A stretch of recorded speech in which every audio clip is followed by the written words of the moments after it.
And welcome back to another episode of CrashinConvos. In this episode, we have OTB cyclery shop owner Shane Howard. Shane Howard is a United States Air Force vet who served as a crew chief in the military, working on C-130s.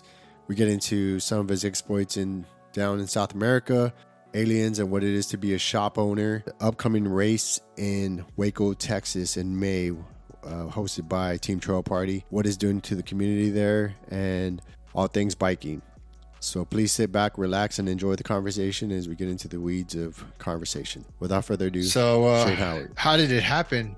That's a great question.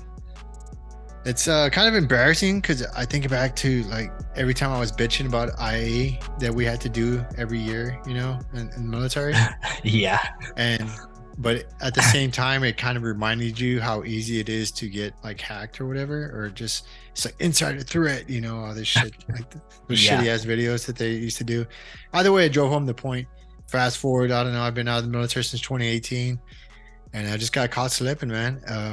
On Instagram, I saw that Brittany, who's on the team, as well as Jeremy, who's a new member to the team. They were both following it's going by like infantry something, right? And I got a message from them, and they're like, keep in mind we're in Sedona, I'm having conversations or whatever, and then like I just kind of like, which I never do this normally, I just don't even look at my phone, but I got a message from this person, and I kind of just did like a quick look, and they were talking about their clothing line, right? And I was like, hey, maybe it's a vet, that's trying to get something started. And I replied to them, and then they replied back something about a link. So I clicked on the link, not even, because normally I'm just like, who the fuck are you? Like, I'm not going to just click a link, I'm usually a little bit smarter about that. But I was distracted, and I clicked it, and then I got a text message, and it was like, yeah, just copy and paste that. So I copy and pasted that, not understanding what I was doing, because I was just trying to go in a rush and just try to keep the conversation going. And that link I sent them gave them access to my Instagram.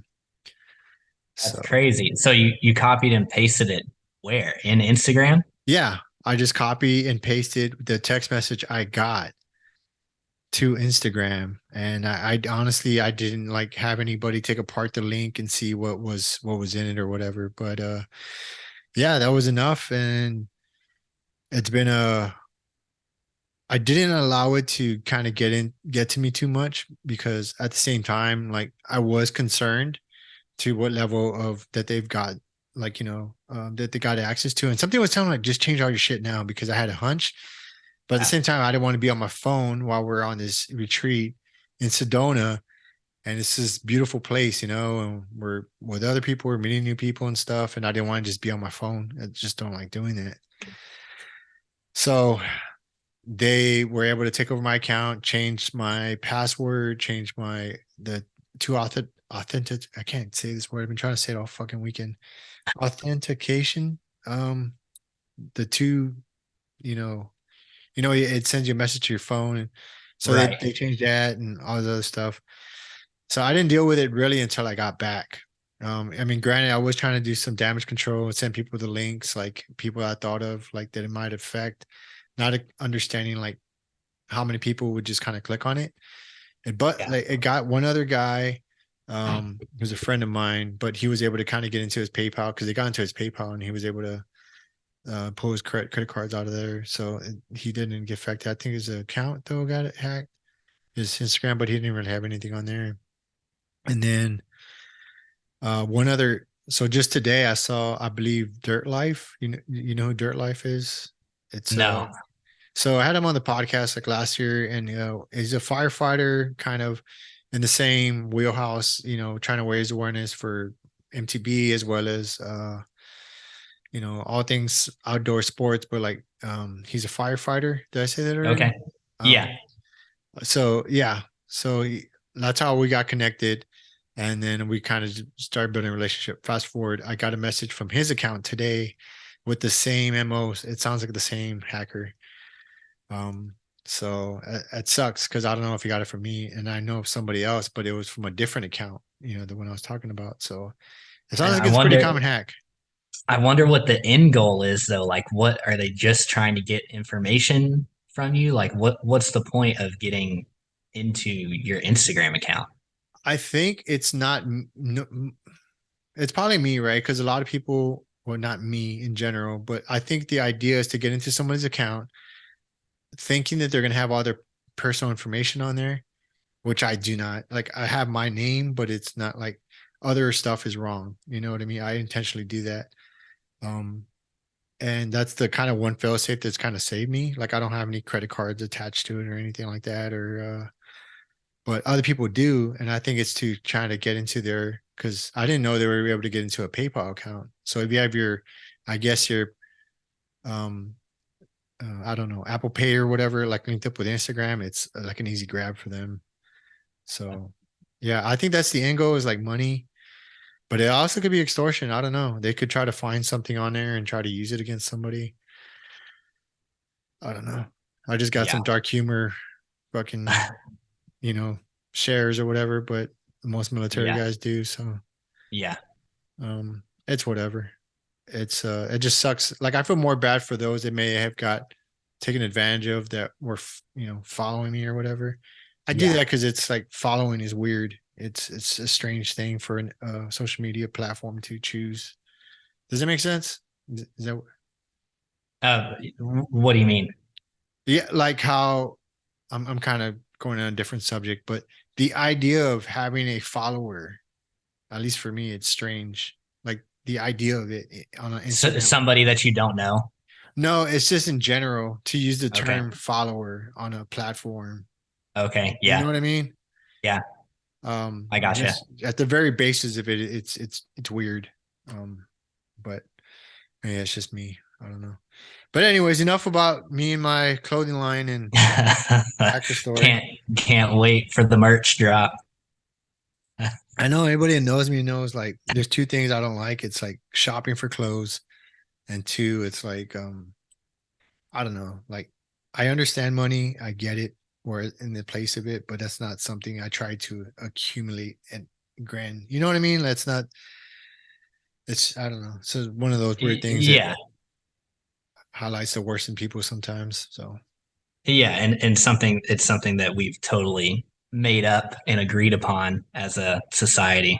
yeah, yeah, and then we can get into that rabbit hole if you want. You know, just the idea of gold and yeah. So anyway, so got Shane Howard here. I appreciate you coming on. He's a owner, mechanic, man of many hats, Yeah. OTB Cyclery in Waco, Texas. Yeah, thanks for having me on. Yeah, man. So how'd your day go so far? Been pretty busy this week so far? Yesterday, yeah, I was pretty swamped. Today was a little bit different. I had to open late. My kids had some dentist stuff going on, and it was just kind of a slow afternoon after that. Yeah. Like I know what you did in the military. Like so, like what did you do in the military? Like for those that may not know, just a quick background. Yeah, so I was a crew chief on C-130s. Did that from 2010 to 2015, and left active duty to get my airframe and power plant license, and was in the guard for the next 2 years after that, kind of doing the same thing. Crew chief, man. There's Yep. definitely a different culture within that. I remember being on a flight line and stuff, and it's just different. Uh, how'd you like that? How'd you like being a crew chief? I loved it. Loved my job, loved the people that I worked with and my leadership. Um, my military experience was very positive. That's good, Uh, man. I would have stayed in, but it just gets harder and harder to be gone once you start having kids and getting into that stage of your life. And me and my wife both were feeling like, it's kind of time to move on to something different. Yeah, that's cool. You guys are able to decide that you know, as a family because it.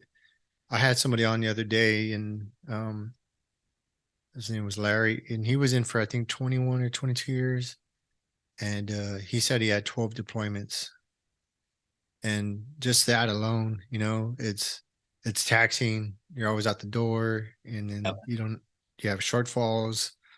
So it's a lot of uncertainty. That's not even including TDYs and training and everything else that kind of goes along with the military. Yeah, for sure.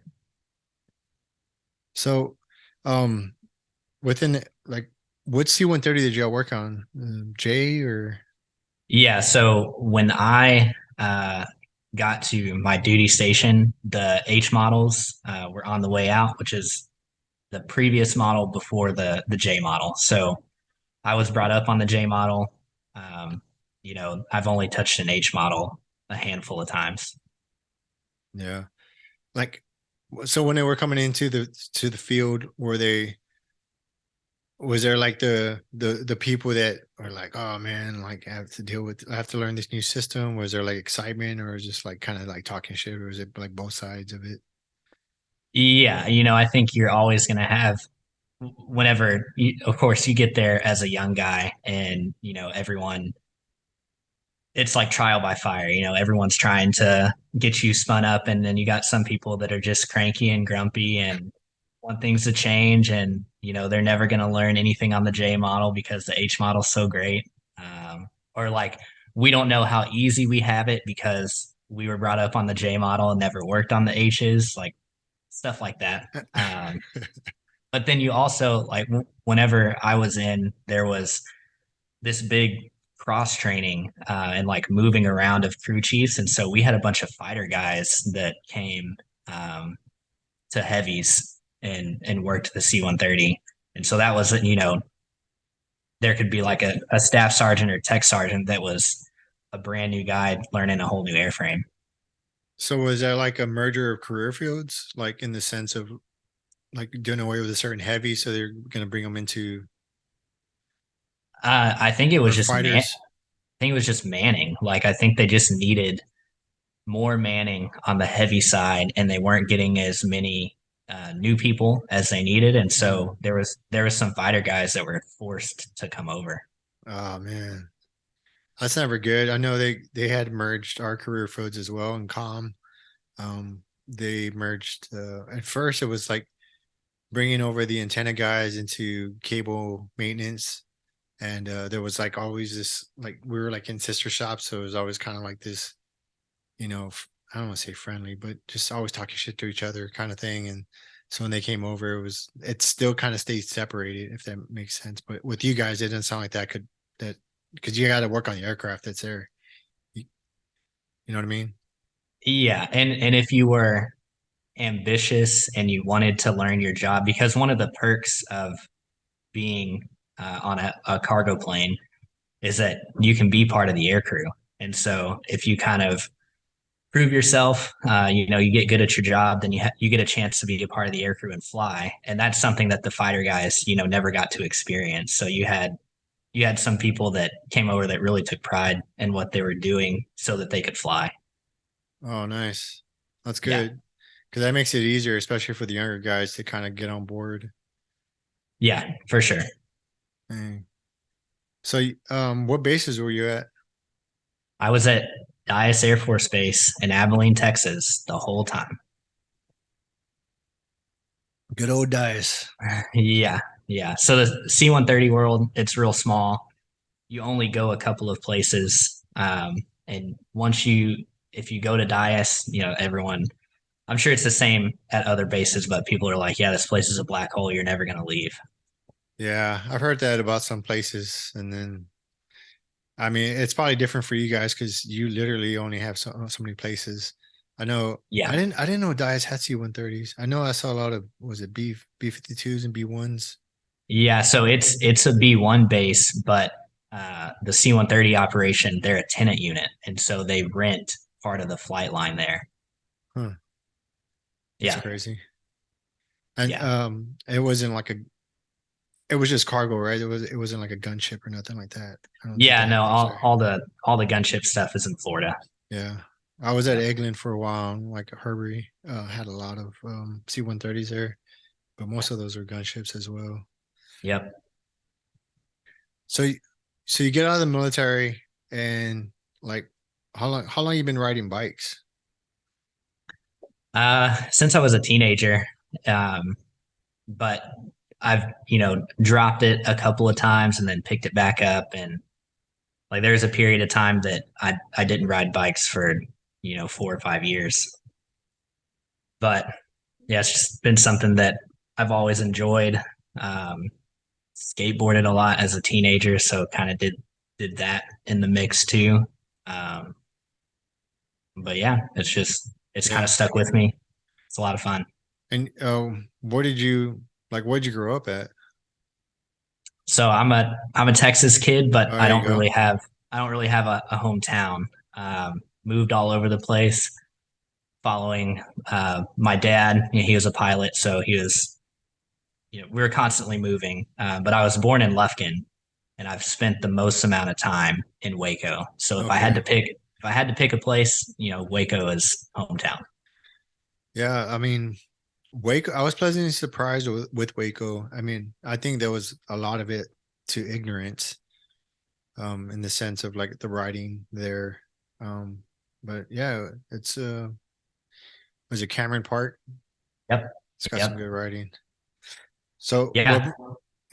So last time I talked to you, you were talking about how you just like working on everything, like cars, and is that how you like naturally gravitated towards like owning a shop? Yeah. I mean, I was the kid that was always taking his toys apart and trying to figure out, how they worked and making my parents upset. So just it was a natural thing for me to, want to learn how things work and fix them. And so there was a period of time as a teenager where like I didn't know what I wanted to do, and so went to a trade school for automotive stuff and did that, and then realized that I didn't really want to work on cars in like a dealership or service type of setting. And then that kind of changed into, I'd been around aviation my whole life. My dad was in the Air Force, and then he got out and was a pilot. And so that just kind of transformed into working on planes. And I was always tinkering on my own stuff. So when I left the military, I had several general aviation type jobs. And then we were living in Colorado trying to figure out a way to come back to Texas. And this was something, opening a bike shop was something I'd been thinking about for a few years, but didn't quite know how to do it. And me and my wife just kind of pretended like we were going to do it. So we made a business plan, um, started looking for ways to get money to start a business. And if everything fell into place, then we would just do it. And we didn't get any red flags. And here we are, got a bike shop. Dang. I, so I know one of the easy. Well, I don't know because I don't own a bike shop. But one of the easiest things is the mechanic part of it. So everything else that comes like running a shop, like what are the, like some of the biggest lessons you learn? Like if you could tell yourself when you first started, like don't do this or don't do that. Uh, I don't know if I've had any like hard lessons. Some of it has been probably the biggest thing was like not knowing how the bicycle industry worked on the inside. Um, always just kind of having that consumer outside looking in viewpoint before I started this. How some of the companies and vendors work in purchasing and how they want you to spend money. I wasn't prepared for, and I made some mistakes the first year that I quickly figured out and didn't do again. Yeah. Like, is it like if you want to be like a vendor for our brand, then you have to buy so many things, or like is that how it works, or is that what you? Yeah, it's more of like so you can pick whatever company you like. If they have a dealer network or they're in retail bike shops, they do everything on seasons. Hmm. And so like at the end of the year, you're gonna start getting hit up by all these companies saying, "Hey, get your preseason orders in." And we want you to predict what you're going to sell for all of next year, And if you do that, we'll give you more margin and a bigger discount. And, you know, it's, I wouldn't, it's not a lot of pressure, but they definitely are pressuring you to commit to a certain dollar amount so that they can give you a discount. And they spin it saying that, oh, you're going to get this amount margin if you do this preseason order.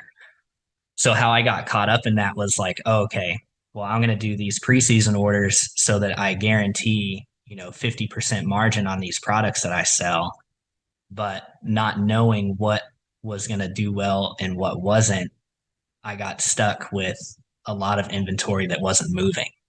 Oh And so man. and so then it's like money that you spent that you're just looking at in the shop, wondering how you're going to move it and make that money back.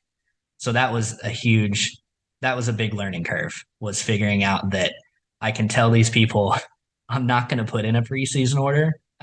So no, thank you. Dang. Yeah, and so I mean, you had that shop for like a few years now, yeah. Yeah. Yeah. So that it sounds like it was right around like when the bike industry was kind of up and down with supplies and like Yeah. a lot of technology changes and stuff like that. So, and then plus the area you're at, like it's you kind of got to cater to your clientele. Yeah. I mean, that when I opened the shop, my philosophy with it was that I wasn't going to try to cater to anyone but myself. If that is, it sounds selfish, but like I want to work on and stock the things that I think are cool, because if I think they're cool, then I have a better chance of being able to, sell that product to somebody versus not being stoked about a road bike and trying to sell somebody a road bike. Oh yeah, that makes sense. So like, excuse me. So it's like kind of like not endorsing something that you wouldn't ride yourself. Right. Yeah. And that's how I've, you know, stocked the shop, and it's how I do service and recommend upgrades. And it's grown to a point where people know in town that, I'm kind of the go-to service shop, um, and the mountain bike guy. That's cool. Yeah. Because it's just like you're also kind of like shifting a culture because it's kind of like the same here where at least when I started riding, it was primarily, and maybe it still is, maybe I'm just biased towards this um purview, but that it was mainly like cross country guys that were riding Yeah. these trails, and that has quickly shifted, or it seems like the scales are tipping in the other direction, like with no, it's like more enduro kind of like trail riding, and then sometimes you see some downhill bikes, which is a lot, but hey man, you ride what you Yeah. got, you know what I mean? Yeah. Yeah. That you see that occasionally here. And even when we were living in Colorado, like trail riding out there is like it's intense. You're going to go up for a really long ways, but then you get to go down for a really long ways. But seeing someone out there pedaling a downhill bike up those trails, like you just feel bad for them. A masochist. Yeah. Yeah, I kind of feel the same way about gravel guys because Yeah.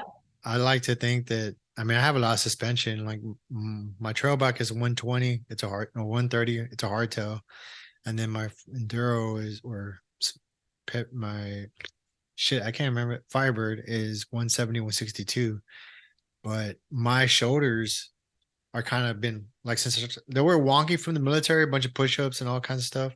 Yeah. But more so now, they're like a little bit more wonky, from just Yeah. riding and racing and stuff like that. So I can't imagine like gravel guys, like their shoulders like holding up too long. Yeah. Yeah. Yeah. The gravel guys are a different breed of rider altogether. Like they're not roadies, but they're pretty much road bike guys that don't want to get on a mountain bike. Yeah. I know I heard, I was in a bike shop yesterday, here in town, the local bike shop I go to.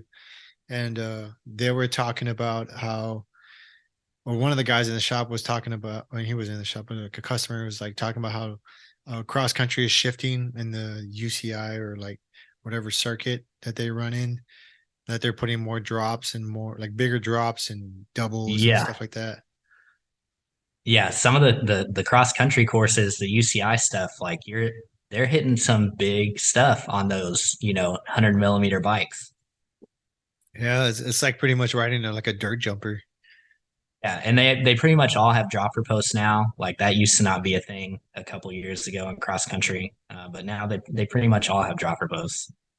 You think that's to kind of, I mean, I could see it both ways, right? It's like trying to compete with enduro. Yeah, maybe it's just ignorance, but I don't follow the cross country scene too much, so I don't know if it's like lacking in viewership or what have you, but or it's just a natural progression of things.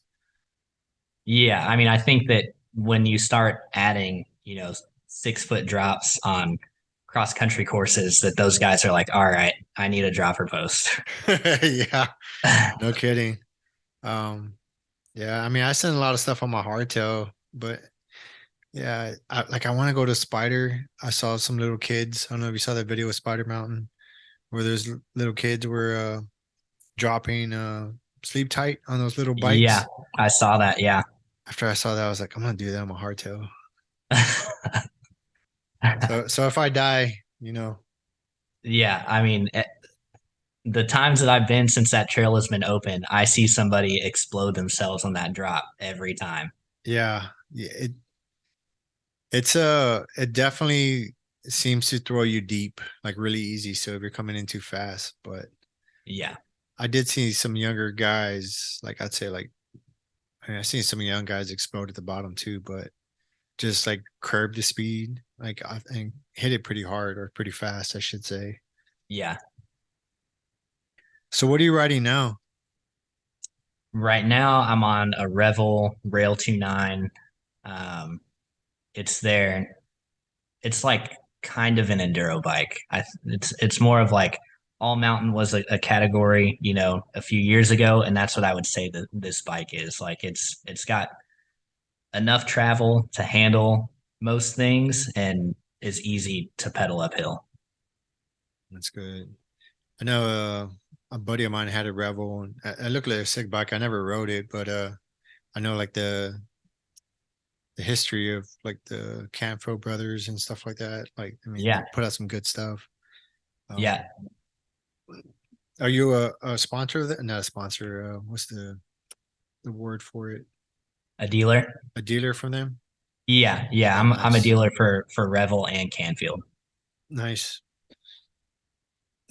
So like, what are the lot of things that you see in your shop? Like, if you could pick like one thing that you love to work on, what is it? Be like suspension, or would it be like I don't know, like what part of the like the process do you like about it? Like the mechanic part of it? I tend to gravitate towards the more like technical and complicated things because a bicycle is so simple.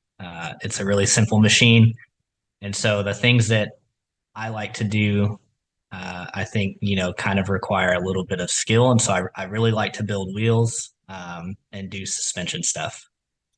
Yeah. So that's one thing I want to get better at is suspension. Like if I could be like um a guru in anything, it would be suspension. But wheel building is definitely up there. I had a lot of trouble with that in school. So Yeah. Oh yeah, because you went to a bike mechanic school, right? yeah, I went to UBI, United Bicycle Institute. Is that in Colorado Springs? No, it's in Ashland, Oregon. Oh, okay. Yeah. It's just awesome riding, by the way. So if you're up there, go check it out. Um, but yeah, like so I did a DT Swiss class and we only had so much time to build a wheel, actually two wheels, like within like which I'm pretty sure anybody listens to this, like that's a long time to build a wheel, but kind of going into it fresh, like never having done it before, kind of getting like a day or so class on it. Uh, it just took me a little bit longer to kind of grasp the concept of putting the spokes in, which I got, and then you flip it over, and then yeah. So I have a definitely a um more respect for the guys that build wheels. Yeah. Yeah, it's like the one thing that is, you know, somewhat complicated on the bike, and so that's I don't know. I guess as a personal endeavor to set myself apart from whoever else, I try to pick out the hard things to do That's yeah, that's definitely, and you definitely get better at those hard things and make the easy things seem even more easy. for sure. Yeah, yeah, I struggle with that quite a bit, and I definitely when I see things built up, especially when they're talking about how you could build wheels for like different style of riding, Yeah, like for the different disciplines of riding. I was like, what? That's crazy. yeah, yeah. It you can get into the weeds with wheel builds. And is it all like self-taught? Like you just taught yourself how to build wheels? Yeah, yeah. I mean, I'm self-taught uh, with this whole thing. I have a really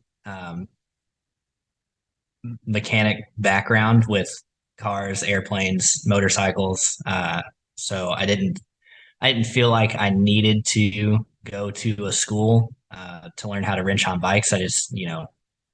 I did it enough as a kid, and then some of this harder stuff is just like reading the manuals that RockShox puts out on how to service their lyric or whatever fork or shock it is that you're working on. And I've been reading technical manuals for over a decade. So Yeah. Yeah, I'd imagine that. Like we had technical manuals, but our not to say a career field was like, but we just did a lot of different things and we never did enough of one thing to be we're like a jack of all trades with a master of none, if that yeah, makes sense. Especially like when we deployed a lot and then we would go to a different base and they didn't even have the same equipment there. It was like a different system of comms. So like one base had lead cable and which is really old. And then one other base, it was just like fiber. So we became really good at that. Then we left. And so it was always changing. Not making excuses, but I kind of making excuses. so what your job what is it exactly, like, layman's terms, that you did? Because when you say comms, I just have this vision of, like, have you seen Enemy at the Gates? Yes. So the guy that is like crawling across the field with the spool of wire on his back, like that's what I'm envisioning. No, so for me, I mean, yeah, that is a cable dog, like one of the original ones where they had to take field wire across like enemy lines or what have you, or Yeah, back to their place. That's what we used to do. Well, I don't know about the Air Force, but the Army did. Um, like in Vietnam and before that, like World War II, Korean War and stuff like that. But it's kind of evolved a little bit more. So at least our so within com there's different disciplines, so there's like the network shop, they just deal with like switches and routers and like the topology, so like the different type of networks that they have on base depending on the mission set. So they're kind of more like on the computer kind of designing networks and kind of seeing alarms go off or excuse me. But with us it's more like do you know what CE? I'm sure you know what CE was.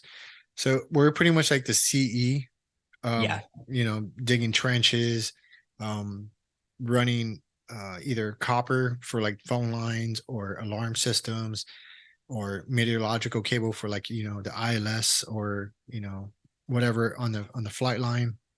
Or we would be going in conduits between manholes. We were like climbing down in com manholes, running cable through them into the CO, splicing them, uh, troubleshooting. And so it was that. And then we did like a whole lot of different things. And other bases, there was like when we merged with Antenna, like I was talking about, we took on their mission set. So it was climbing either telephone poles, or we were climbing telephone poles before, but we more so did it with them because by that time, a lot of the comm was going underground. So we were in the ground a little bit more. And then antennas and aerial cable, which wasn't really a big thing when I served. There was still some bases with it, especially when you went overseas. But with us, it was like all right, we had VHF, UHF antennas for like the flight line, or we'd go to the Gator site, climb up comm towers, replace, taco antennas for flight line, or, we other bases we manage like NATO sites or so HF antennas, or so there's like these huge antennas that are out in the middle of nowhere, and we had to climb up like, I don't know, 250, 400 feet sometimes to take down a microwave dish or just rust and bust a tower. So it was like Yeah. a wide array of different things in comm. But one of the, I don't know, I just love being out in the field, and with the guys and digging and all kinds of stuff, working on heavy equipment and stuff like that. So I don't know if I answered your question. I feel like I said a lot, but I said a lot of nothing too. No, for sure. You did. Um, so I mean, I wish I could just say like this is what we did, but we did so many different things that, I mean, it was cool because and it was like rarely ever boring. I mean, unless, I don't know if it was the same for you, it probably wasn't. But for us, like for me, when I deployed, like I felt like I had more of a sense of impacting the bigger mission, I guess. And then when I went back to garrison, it was just like it was boring, especially like when we had to go to the commander's office to go move furniture or whatever. It was easy stuff, but it didn't seem to make a whole lot of sense. Yeah. I mean, it was the same for us. Like being on the road, you felt like you were actually doing your job. And so me personally, I know like a lot of my buddies that were flying that you you just want to be gone. You crave being on the road because you feel like you have autonomy.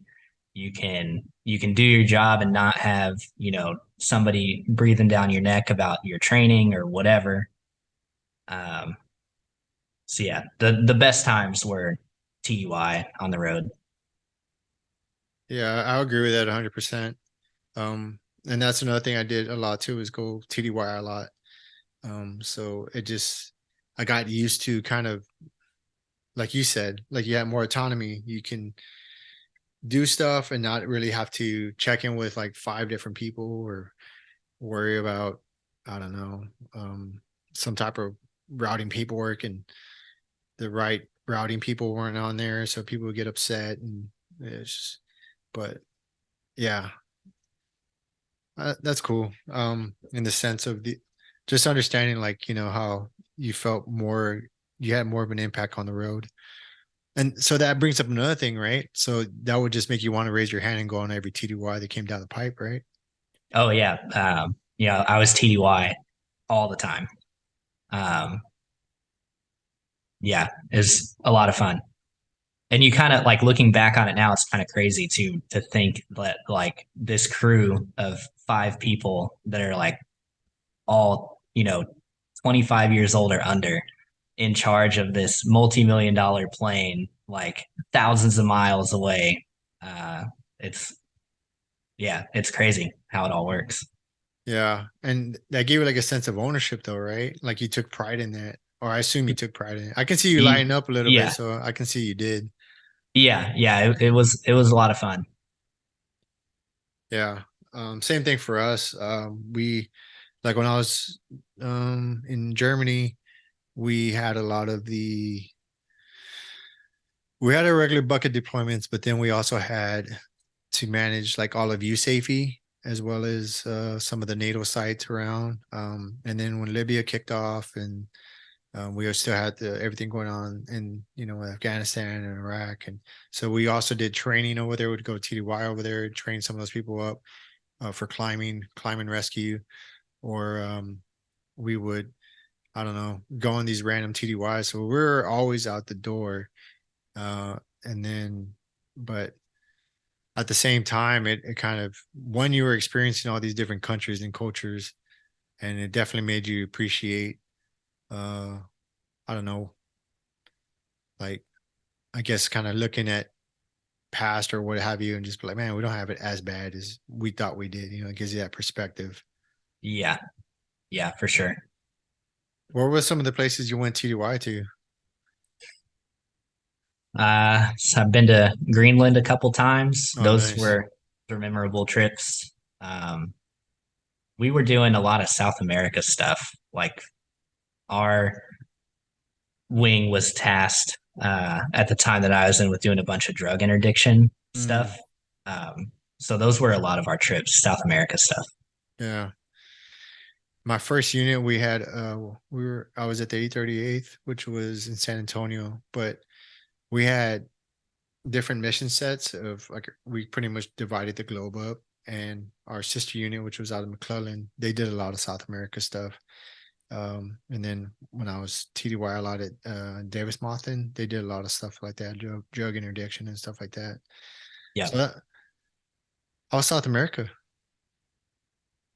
It's good. Had some weird experiences there, like stuff that you don't really think about. Panama, that's an interesting place. There's literally no rules in Panama. Like anything goes. Really? Yeah, and so like you get security briefings before you go about like what to look out for and stuff like that. And then yeah, it turns out that they weren't lying in the security briefings.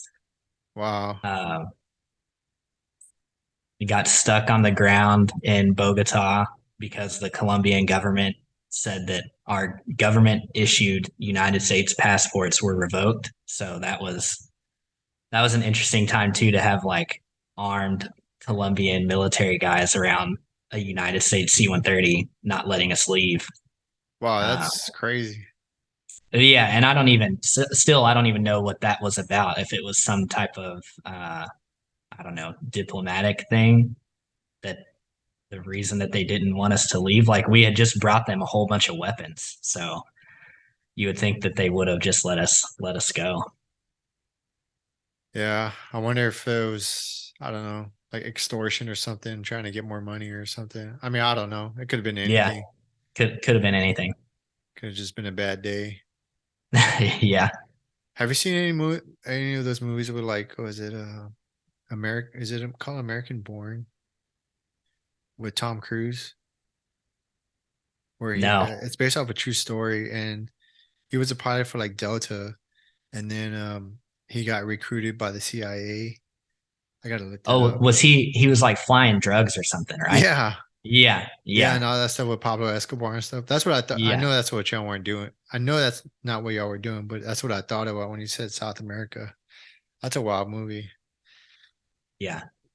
Yeah, I mean, that was the whole thing of every time we were going down there was to bring something to, whatever government to help them with the cartels or, the war on drugs, whatever. Yeah. So circle back, like I would imagine, like based off of all those stressors that most people kind of incur in the military that carry over to a bike shop and probably true in the wheel, you're probably in your happy space, huh? Yeah, super low stress. And that was one of the things about doing this job too, was just having been in aviation for so long. And, when you're in that career field, you lose a lot of people. Like it just comes with the territory and getting away from that and the stress of every time the airplane flies, like, did I put that panel on? Did I tighten this bolt? Did I leave something in the engine compartment? Like, you know, so it's definitely less stressful. So when you say they like lose people, are you talking about just to attrition or like, Just accidents. I don't, maybe I could be an anomaly, but it's like I've been around 3 aircraft accidents that lost people that I know. Um, yeah, yeah, and it's that may be more than the average guy in aviation, but at some point, if you're in the industry long enough, like you're gonna know somebody that dies in a plane crash. yeah, I can imagine. And most of the stuff, like were any of those, because I know I've seen some like pictures and videos like during safety briefings, and it's like over pressurizing a tire or something like that. Or, but I know they have cages for those now in most places, I assume. Yeah, I mean those accents, we got those same those same briefings. Those are just people not following tech data, hooking up a high pressure nitrogen line to a tire and just like opening it up full blast and letting it go. Yeah. That's just kind of complacency and not making smart choices. Yeah. Yeah. I remember talking to other crew chiefs too and talking about the same stresses you're talking about. And they, like, depending on like whatever planes needed to leave the ground in the amount of time, a lot of times they couldn't go to the gym or they couldn't. And these are probably like trivial in the grand scheme of things, but considering what seemingly most people know now about how fitness kind of keeps your balance in the sense of stressors and stuff like that. And you guys were working long hours. I know most flight lines did. Like, what was all that like? Like the stressors of all that. Were you able to kind of keep that balance? Yeah, but I think it's for like I think crew chiefs as a career field, just in general, pretty unhealthy. Like you got guys that they drink and smoke and they do that all the time, and sucking down a million energy drinks. Like it's probably not the healthiest Air Force career field. Working Yeah, long hours. Yeah. yeah. We weren't either. We were. I don't think they try to keep. I feel like for a while they try to keep us as far away from the head shed as they could, so that way they kind of didn't know. But at the same time, we did have whole lot of heavy equipment. But then, like the later and when things started to change, they started to bring like the shop closer to the head shed. You know what I mean? Yeah. To keep an eye on us, because Yeah. same thing, energy drinks, smoking, drinking. We kind of work hard, play hard, as they say. Yeah, yeah, that was very much the philosophy. Like do your job, do it well, work hard, and then go party after. Yeah, it's probably not the best example, but I remember being on, because sometimes it always happened to, like, they end up contractors would cut our comm cable like on Friday, Oh yeah, yeah, and they would cut it and we wouldn't find out. It was usually on a Friday, so whoever was on standby would have to work. Of course, we didn't handle it in the best ways. Maybe I didn't always handle it in the best ways, but we get it done, right? But then kind of to kind of keep morale up. I mean, there's probably better ways to do it. Somehow, sometimes because most of the time we're like out working in the middle of nowhere on the bombing ranges or something. Like a case of beer or would find its way to the splicing trailer. And yeah, we'd be yeah. we'd be almost done, but we started drinking and stuff. But I don't know, it was kind of part of the culture. We kind of learned it from um, NCOs that brought us up, and I don't know, so forth and so on. But we made sure everyone got home safe and stuff like that. But uh, yeah, I'm pretty sure flight line was. I don't know about drinking on the flight line, but um, Uh, TDY off station. Like if you land somewhere that isn't a military base, there's there's no rules. Like button the plane up, put it to bed, and do whatever you want. And a lot of times you'll have civilian flight line guys that they see a military plane land and they bring you drinks. oh wow, that's Yeah. yeah, I bet. Um, so that's a good thing. Like now in the shop, you're like kind of lower stress, so you don't seem to depend on some of those things. Not to say that you were doing them then, but just to, I don't know, working in the shop on your own, you probably have more of a handle on things. You don't have to kind of get stuff out the door like as quickly, even though I'm sure you do. Yeah, yeah. I try to turn stuff around as fast as I can because that's money coming in. Yeah. I know I started a bike shop, well, not a bike shop, but like out of my garage. Um, Yeah, and I've been doing that, and that's cool because I get to work on the bikes. Like when I get them, kind of, I like to have kind of my domain and work on them and take my time with them. yeah, And I just got a e-bike in today that it's a specialized. I forget what their e-bikes are called, but I'm gonna be swapping out a damper on it, and yeah, then something going on with the shifting and the one of the rear pivots was falling out. yeah. Is it a turbo levo? I think so. I think Yeah, so. Yeah. You get a lot of e-bikes in there? Some, I don't get a lot of them. I have a couple of customers that are on e-bikes, but they're not really they're not prevalent here. Cameron Park doesn't ban them. Like you can ride an e-bike in there. There's not a whole lot of them. Yeah. They're starting to kind of get more common here. But then so are some of the bikes that with throttles and stuff like that, like those Chinese bikes and stuff. Yeah, I mean, I think that that's going to come down the pipeline in the next couple of years. There'll be some regulation about those because that's kind of the big. That's what people get upset about with e-bikes. If you hear, someone saying, "Oh, e-bikes tear up the trails," and it's really only if it has a throttle. Like there needs to be a clear, um, separation between a pedal assist and a bike that has a throttle, like a motorcycle. Yeah, I agree. I mean, there's still, I think it's in New Mexico. They still have e-bikes banned. There's a couple of states where they don't allow any e-bikes, but I think Yeah, they're confused thinking it has a throttle on there. yeah. That's the main thing is that they don't really know.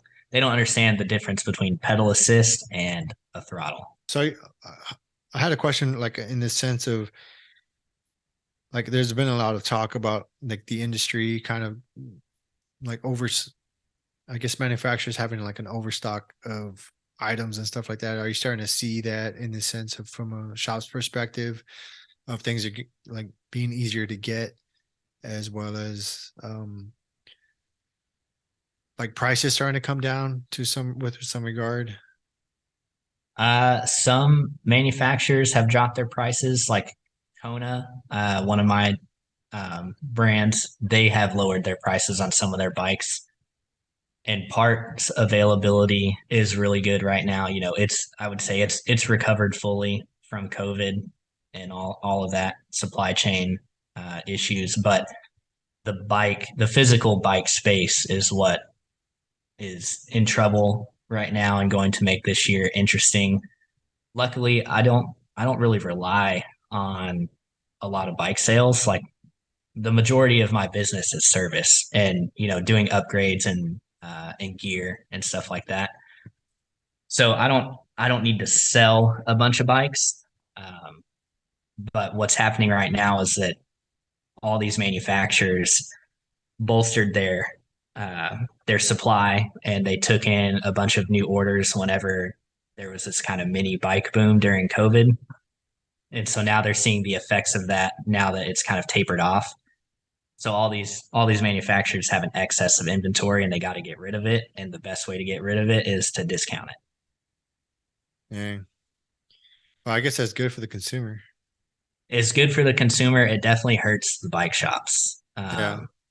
because at least brands that are selling their inventory online as well as a brick and mortar, like Specialized, they have physical stores and local bike shops that they sell their brand in, but you can also buy a Specialized bike straight online from the website.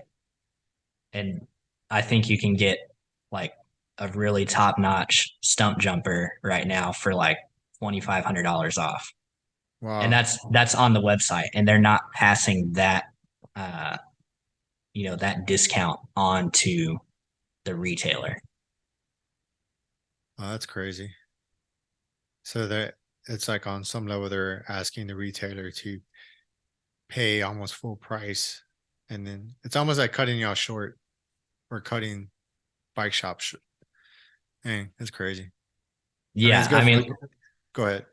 luckily the brands that I sell in the shop, they are all they're really good and they're not doing anything crazy that is like hurting my bike sales. Now it is hurting if someone comes in the shop and is like, "Hey, I want to buy a Revel bike," and I tell them the price and it's the same price online, but then they go to Specialized website or another manufacturer and they can see that they can get a very similar bike, similar build spec for a few grand cheaper. That's Hmm. kind of a no brainer as a consumer. Right. And at the same time, it kind of almost makes y'all look bad because it seems like you guys are marking up your prices, but that's just the way that they're sold to y'all. Yeah. Dang.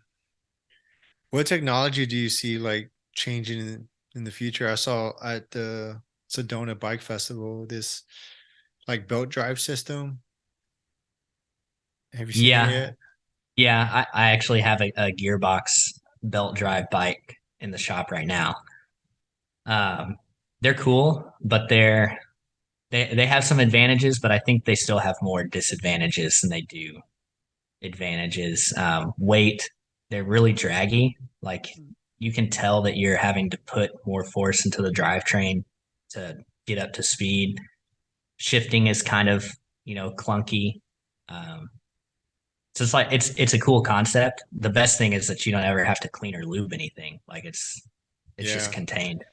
Well, one thing I didn't like about it was at least the ones that I saw, it has a grip shift. Yeah, Yeah.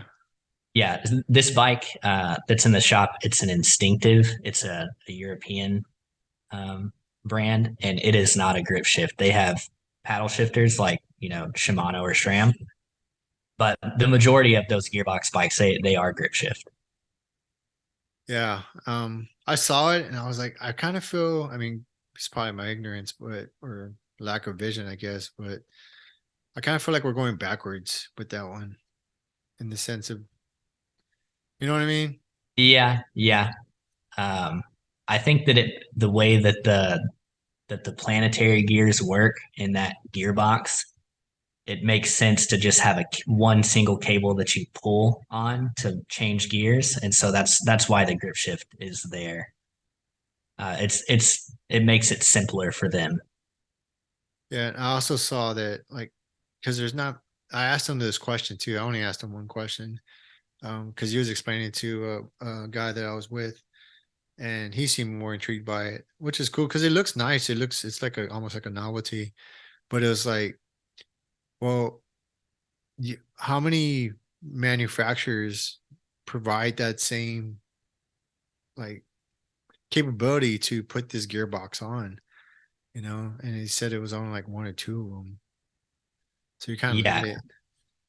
yeah. Gearbox wise, I think there's only two manufacturers in the whole world that are making bicycle gearboxes, and then if you were a bike maker, a bike manufacturer, you then have to redesign the bike frame to accept that gearbox, which is, man hours and tooling. And, it's just a big upfront cost to do that.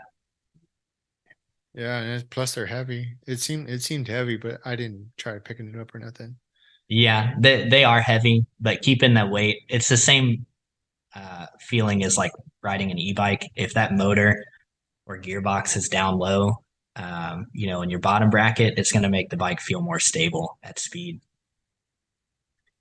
Do you, yeah, that makes sense. Especially like I've been seeing articles too recently, like heavier bikes are probably better for, I think they said something like stability on going downhill. And I want to say they said jumping in the wind because they were comparing it to like moto or something like that. I don't know. I think my bike right now is about 38 pounds. So Yeah, yeah. it's relatively heavy. Have you worked on any like push coil systems? No, no, I haven't worked on any of those on the shock. I have on the Fort conversions, Mm-hmm. but not on the shock. Have you ridden one like vice versa? I guess when you would, after you do it, you probably do a ride around the street or something. Like, do Yeah, you feel the I haven't difference?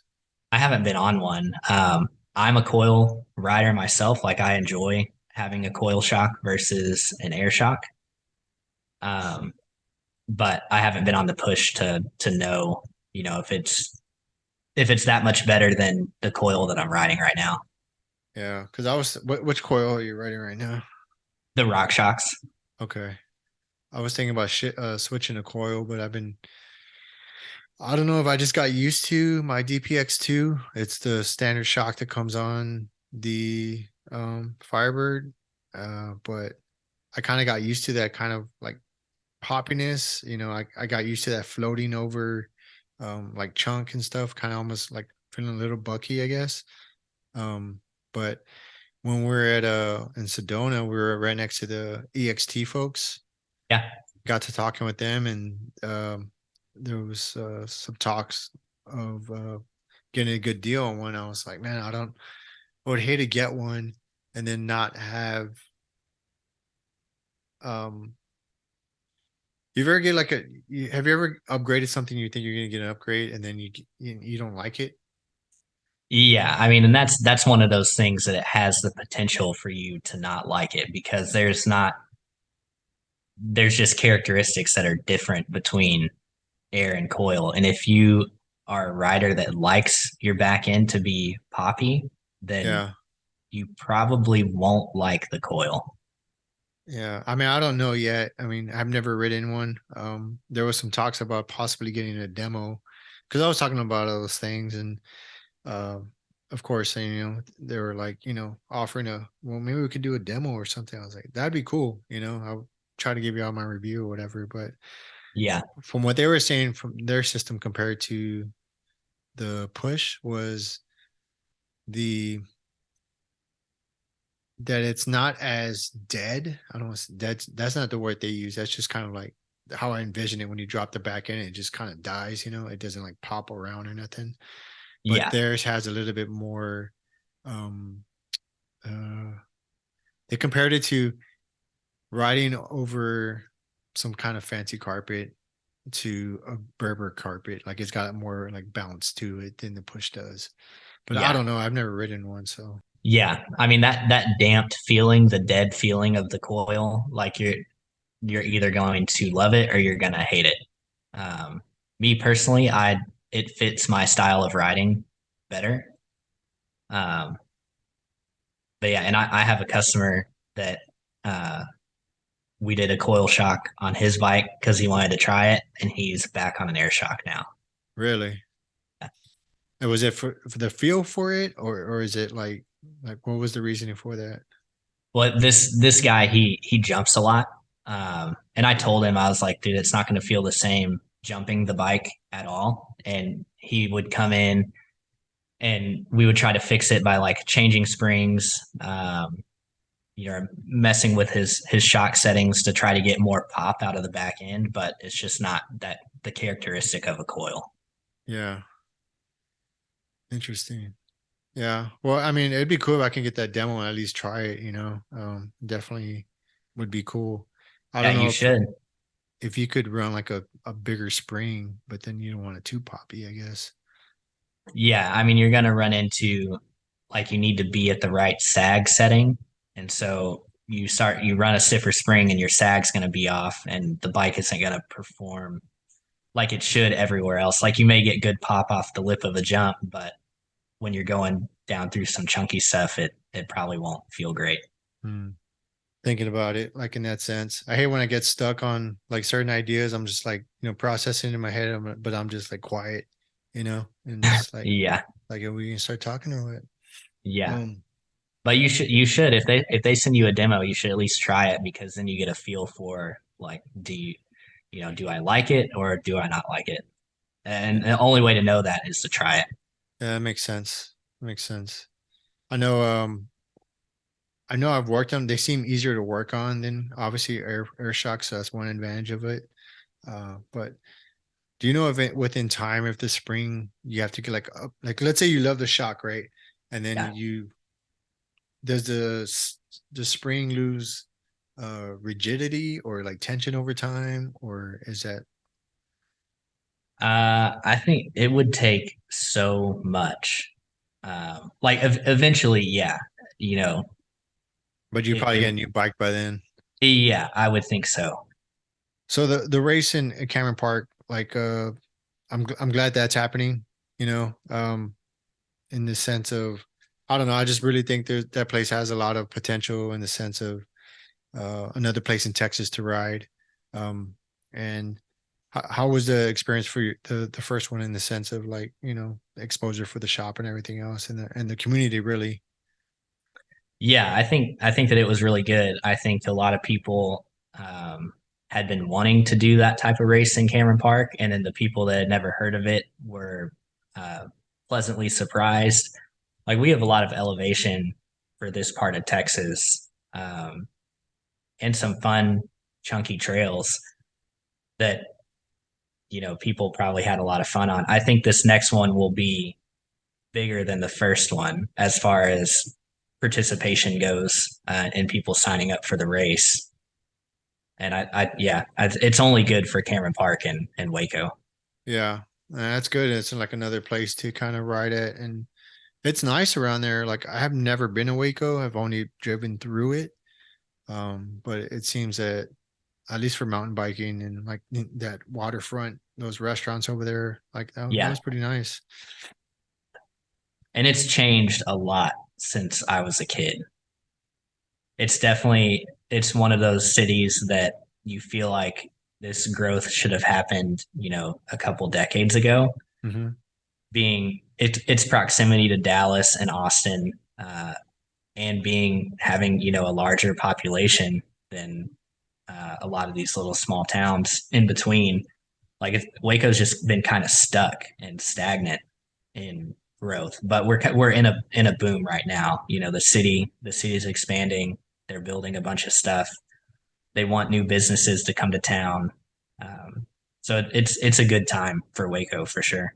I wonder if that could be, I don't want to say taking advantage, but like kind of if there's people trying to kind of, shoehorn like mountain biking in there to kind of get funding for that, like either in Cameron Park or through the city or trails around there or anything like that to kind of grow with it. You know what I mean?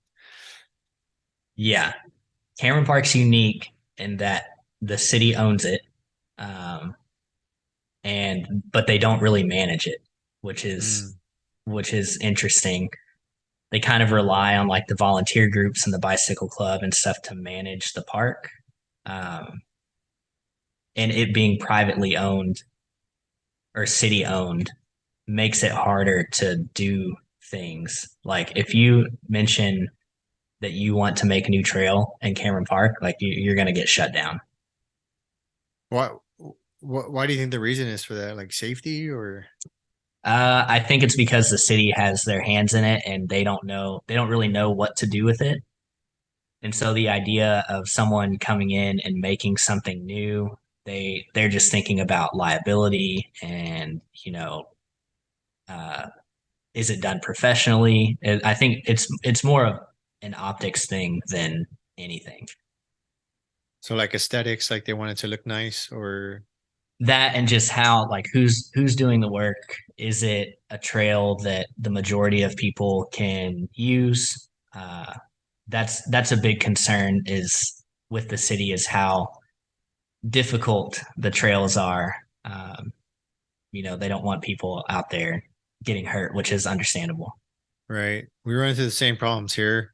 Even though like there's been like a huge surge in mountain biking and like the last few city council meetings that we went to, there was quite a showing for cyclists and mountain bikers in general, like kind of supporting like a lot of these projects and stuff that some of the nonprofits have put forward for the on behalf of the mountain bikers.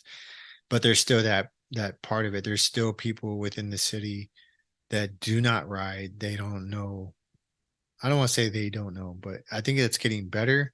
But it seems like it's going to take a lot to kind of start shifting and changing the tide for that. Yeah, yeah. And so our take on Cameron Park is more of a just do stuff and ask for forgiveness later.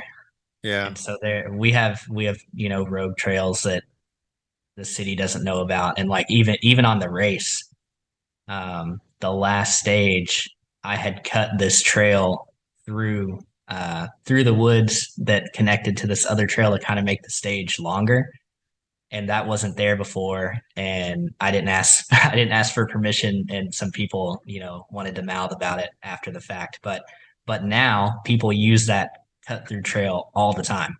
Yeah. So was it Mark Twain said nobody likes change except a baby with a wet diaper, something like that. Yeah. Yeah, it's the same thing here. There's And we're kind of like in the middle of it, right? Because there's like a nonprofit that's trying to do good things, but then you have the bureaucracy of the city that like they have to all this red tape to go through. And then on the other side, there's like, people that are progressing way beyond like what anybody ever expected, with the amount of time, especially the young kids. And they want like bigger jumps and gaps and all kinds of stuff, right? Yeah. And I'm pretty sure I want the same thing, but at the same time, I also understand it has to be rideable for others because there has been like some jumps that were pretty common, but then somebody would go in and put a gap there, and somebody would ride it and not be aware of the gap, and then just case the crap out of it, or eat crap or whatever. Yeah. So I understand both sides of it, but it's kind of like I see new trails going up, and at the same time, I get it. I think like both sides are going to end up meeting in the middle. Yeah. Because I understand both sides of it. Like I want to cut new trails too, except when I was doing it in the beginning, I got tired of the shit getting torn down. I put all this effort into it, and it would just get torn down or something rerouted or whatever. So I just stopped doing it. Yeah. But there definitely is the demand for it. I just don't think it's getting to the right ear holes, if you will. Yeah. I mean, I think Texas as a whole, mountain biking is just kind of blowing up, and you have new places and new trails and stuff popping up everywhere. And like places like Bentonville are kind of the case study. Like you have Mm-hmm. all these cities and towns that want that kind of thing.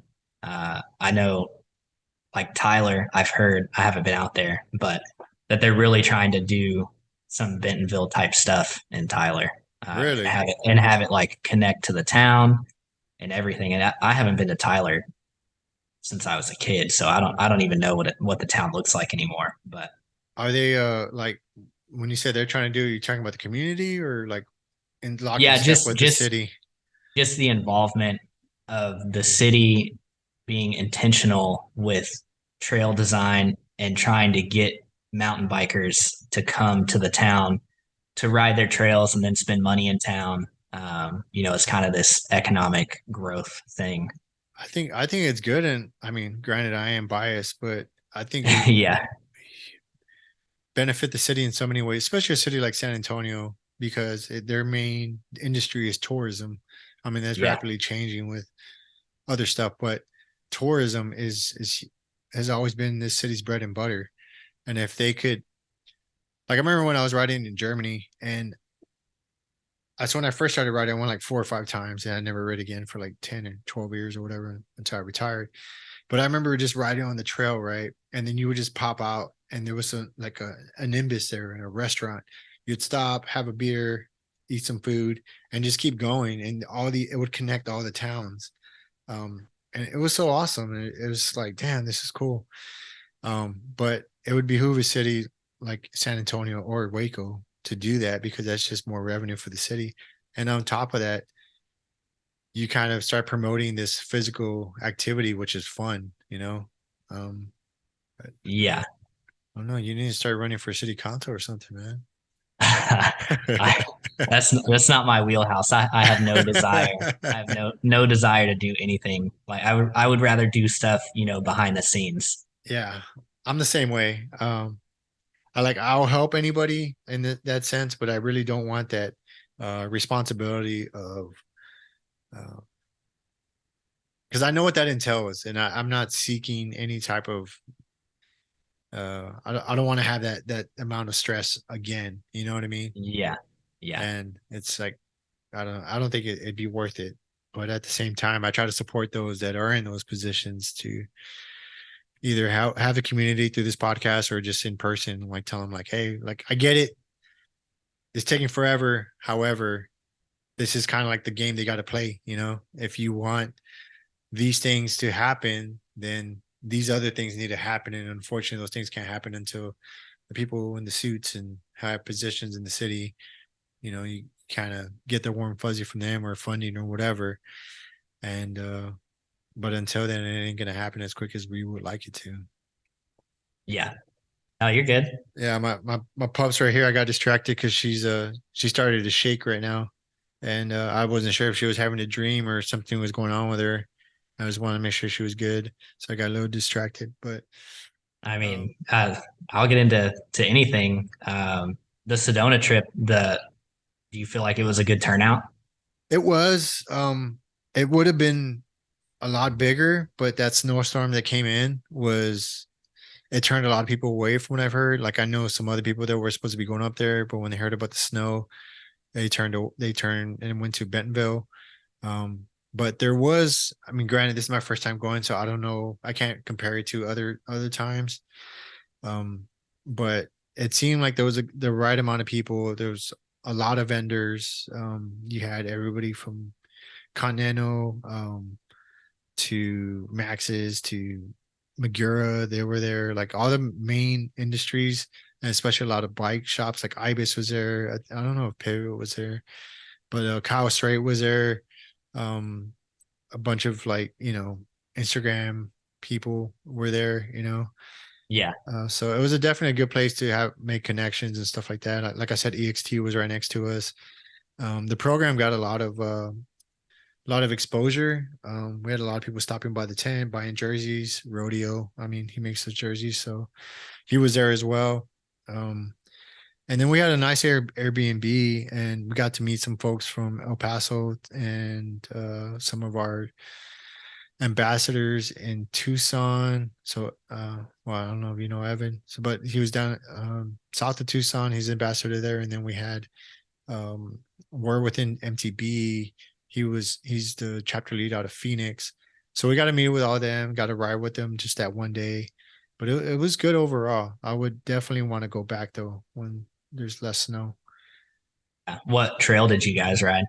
We rode Caroline's, we were calling it Carol Baskins, but it was called like Carol's Loop or something like that. Yeah. Have you ridden that one? No, I didn't ride that one when I was there. Oh, okay. It was the only, it got recommended to us by a bike shop in town or something like that. But when we showed up, the snow was melting, but it was so sloshy and nasty. Yeah, Yeah, as soon as you hit the trail, you feel that cold water hit your butt, and it was just like, yeah, it's gonna be a interesting day. yeah. But yeah, overall, I think Sedona is definitely a good like a place I need to go back to. It's beautiful there. Um, It's awesome. And it seems like they need to move the date of the bike fest because every year it seems like they have like it's either raining or something happens to where it affects the turnout. and that's what people kept saying. They said last year it was like really windy and cold. The year before, like something else happened. So there was talks about it. I just don't know. I think kind of going back to the city thing again. I mean, I don't know if that is like a date that the city decides or if it's like the vendors like, hey, this is our dead season or what it is, but it definitely would be beneficial to move it a little bit later in the season or so. Yeah. What time of the year did you go? We went in September, so like Labor Day. Okay. So what was the weather like then? Was it hot?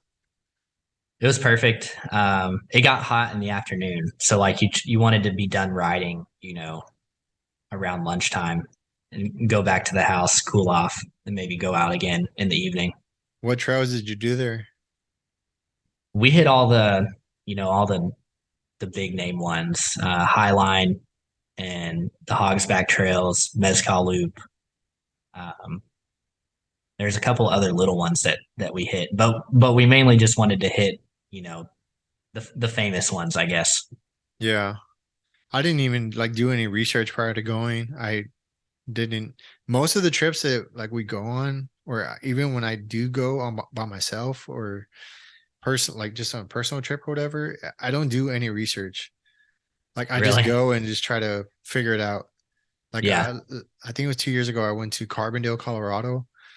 yeah, Knew nothing about it. Just got out there, met up with a friend that lives out there, stayed with him for a few days, and I just kind of explored. Found Prince Creek and Red Hill is what they call it, and those are awesome trails. But I don't know, I don't know why I do that. I think maybe it's the idea of exploring, but at the same time, it would probably be beneficial so that way I can capitalize on my time, especially traveling Yeah. all that way. Do you do you like break down and kind of do a whole plan and clipboard of fun kind of thing? I mean, I don't break the clipboard out, but I do. I do try to plan because I try to make 1 to 2 trips, riding trips somewhere different every year. I've been riding with the same group of buddies, and we all meet up once a year to go ride somewhere. And so like I try to have a plan of like, these are the good trails that everybody talks about because we're really only there for like tops 3 riding days. So, you try to pack it in. You don't want to get on a trail that you're thinking like, man, this one sucks. Yeah. Like and I'm not talking trash about this trail at all, but there was a lot of climbing.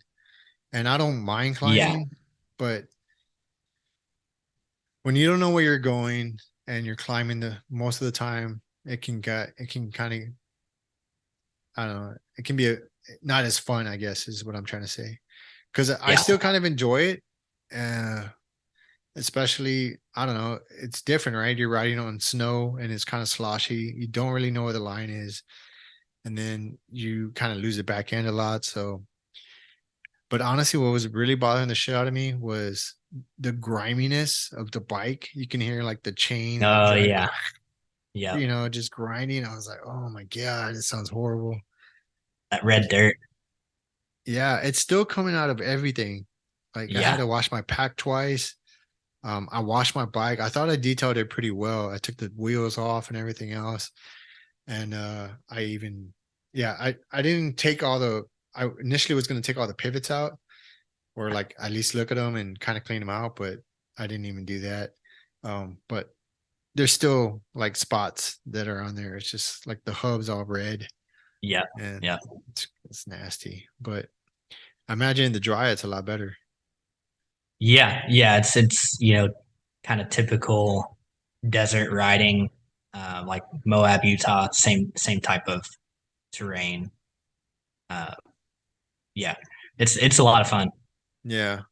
The Brevity Peak's a lot like that. That's the first time I ever experienced that. It is, yeah, it does have that same kind of red dirt, kind of crushed granite type stuff Mhm. out there.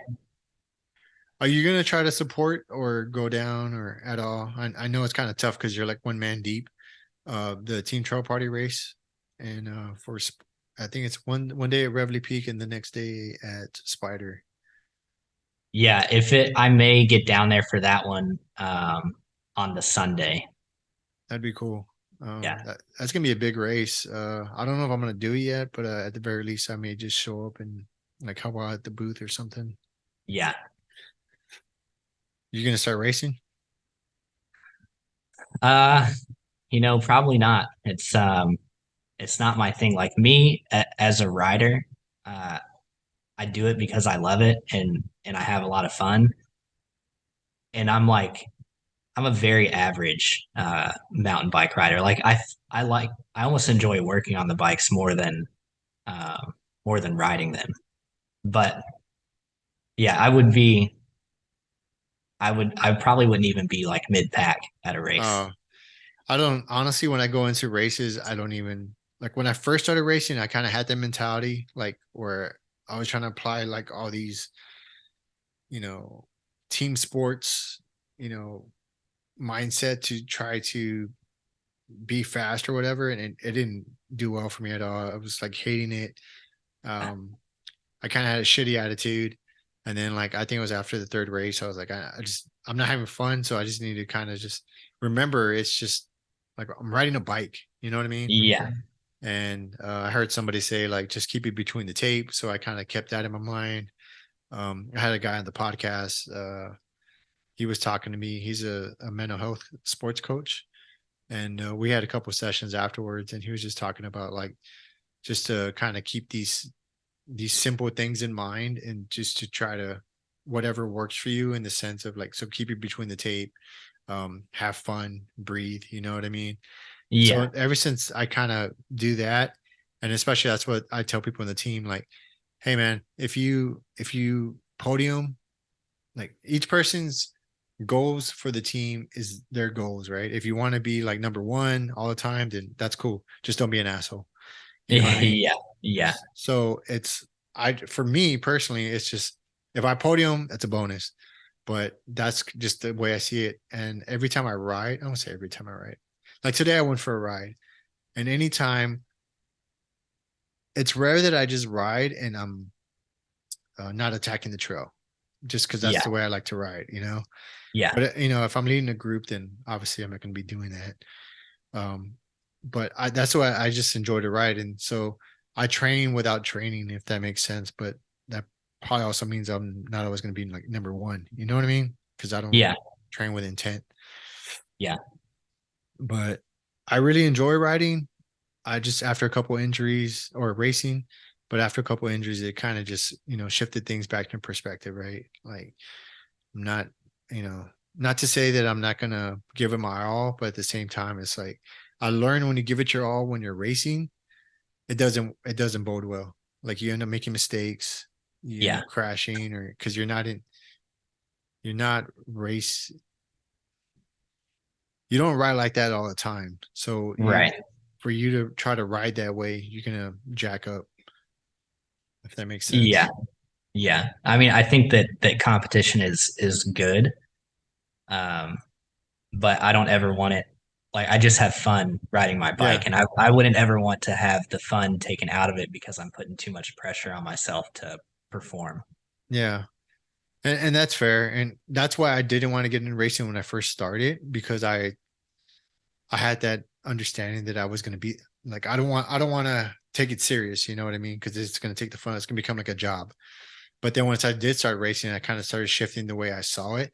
It just became um I enjoy it. I enjoy the atmosphere, I enjoy the people. And then at the end of the day, you have a chip, you get to the next state or the next gate and that's it. You know what I mean? Like Yeah, it's not like cross country, you're trying to push people out of the way and shit. You just you you're only the time is just against you and you lose to yourself or win to yourself. So eh, I don't know. But there are very few people that I've seen that are kind of still in that mindset, but it's not a whole lot. yeah, yeah. It's probably more important, for the community or to have that sense of community. Seeing familiar faces at the races and enjoying the same type of thing. Yeah. And that's exactly what it is. Like with any community, like you go to the races, a lot of the regulars, and you get to talking to them, get to knowing them, and then like most of the time, even with people we don't know, like when we're waiting at the gates, like to go, especially like the first stage, it's like usually a cluster because Yeah, you have to do them in order for some of these races. So if you show up there, you're just kind of hanging out. So you're just BSing with people and just talking about bikes or whatever. So that's pretty cool. But I know I did a cyclocross race once, and I again not doing my research, not knowing what to expect. I was on my hardtail and on like 2.5 or 2.4. They're big tires compared to yeah, cyclocross. yeah, I thought I was only gonna do like somebody told me I don't know where I heard like 4 laps or something, right? And it yeah, was just like on this grass field with these like obstacles that weren't really a big deal. But fast forward 4 laps, I think I'm gonna be done. And they're like, keep going. And like 15, 20 minutes later, after I thought I was supposed to be done. I yeah, mean, I enjoyed it because it gave me a new respect for it. But during it, like there were some people like I was trying to get out of the way because there's like some narrow like spaces where people can't really pass. yeah, But they're just like I didn't like that environment, that atmosphere, when people were like just kind of it's like driving like road rage. That's pretty yeah, much what it was. It was bike rage. yeah. Um, so I probably want to do another cyclocross race. I mean, I don't know, never say never, right? But it was fun on its own. Have you done any kind of racing or anything like just ever in your life? Yeah, yeah. I mean, I've done some cross country racing, some gravel racing. The gravel races are the worst. It's not my thing. I usually get talked into it, by my buddies. Um, it's just so monotonous. Like I need riding a mountain bike. There's always something happening. Like you're mentally engaged. You're trying to figure out, what the best line to take is. You're always thinking about kind of what your next move is, and that's what I like about um, mountain biking. On a gravel or road bike, like you just point it and pedal. Yeah, looking at power lines the whole time. Yeah, yeah. And some people, I think some people really enjoy that mindset of just like zoning out and just, getting on the bike and just going. But I gotta have something else going on. Yeah. I guess there's a certain aspect of it, like you could see it like a challenge, right? It's like the first time you try to sit still and just like, I don't know, like just be quiet, and like not have any thoughts kind of come racing in. Yeah, Because that's one thing I like going back to like like working out. One of the hardest things for me is not physically, but doing the rower, yeah, and it's just sitting there, just rowing, and it's hard for me just to sit there and just row, you know. yeah, And luckily, yeah. my wife has a sticker on there. She put a sticker on it that says, "Where is my mind?" from that Pixie song. Yep, yep, So it kind of helps bring me back to like, like I don't know, to work on my breathing, because if not, I'm just fucking like all these thoughts kind of flying back and forth, and I'm just like, I need to do something else now. This is stupid, you know. Um, but yeah, I mean, you should. I don't know. I think it'd be cool to try an enduro one time and just see how like what that's like. It's not the same as gravel. It's not the same as cyclocross. Everyone, well, I don't say everyone, the majority of people are cool, but at the end of the day, I mean, it sounds like some of the was the cross country one kind of a similar experience. The cross country race that I did last year, um, I didn't. I enjoyed it. Like it wasn't bad. I went into it thinking that I was going to do really well, Hmm. and so like I kind of like um, I was really fit on the bike, and I was thinking that I might podium, and it was like a big reality check racing with those guys, and then like feeling like I'm absolutely dying, can't give it anymore, and coming in fifth place. Yeah. Yeah, there's some fast people out there. That's one thing Yeah, I kind of like about it though is like the humbling aspect of it. Because you have this idea in your mind what you think you are, and then you kind of compete against people, and you're like, oh shit, yeah, not where I was. I, yeah, when the first time we went to Angel Fire, the only bike park I had done at the time was Spider, but I thought like a trail is a trail, right? Like it's not like there's some pretty sketchy stuff there, like at Spider and like all the other places I had been at that point. I think I even went to Colorado and I did that stuff like Prince Creek and stuff like that. But the first time we went to Angel Fire, the chairlift got me. It got in my head because we just kept going up and up yeah, and yeah, up. And I was trying to keep my poker face on because it was my wife's first time ever to a bike park. And she had only ridden like she's only been riding for like 6 months, and it wasn't even like a whole lot at that point. You know what I mean? Like it was yeah, like once a week, or maybe if she was lucky once a week. And she's afraid of heights, and was that confident on the bike at that moment. But so we're going up and up, and I'm just like, hey, just like stay calm. But in my mind, I was like, holy shit, that was humbling for me. I was like, holy yeah, shit, like yeah, we just keep going up. And then the yep. last part is like, you're just going straight up. But no, but trips like that, like, pushing yourself in those, out of your comfort zone, and it definitely, I mean, the program, the trips, and then plus me pushing myself has definitely made me a better rider, riding all these different terrains. Yeah, and I enjoy pushing myself on the bike and trying to progress and get myself out of my comfort zone. Like I try to do that often when I ride. I just don't know if the race setting, I don't know if I need to do it to see if I like it. Yeah. I That's definitely just enjoy I definitely enjoy that type of riding. But I don't know if I would really have to stay in my head about not trying to compare myself to, other people. yeah. Yeah, and that's part of it, but like I don't know. I mean, I think it would be cool to try one and just see what it's like because I've had other people that come from other disciplines of racing and they're just like, man, like I love enduro because it's so laid back and it's so chill and like I don't know, it's just a different vibe. It's like a bunch of like I don't want to say everyone, but a lot of them kind of like the surfer vibe mentality where just people are just going down. Nobody's really taking themselves too serious. And usually the most Yeah. quiet ones, the most laid back ones are the like the fucking fastest ones. You know, Yeah. you know what I mean? Yeah. Yeah. Uh, what's your like where have you ridden where it's like this is my all-time favorite place to ride? Uh, and I really enjoyed um, Colorado big mountain riding. Like that, Like that's single probably my, track?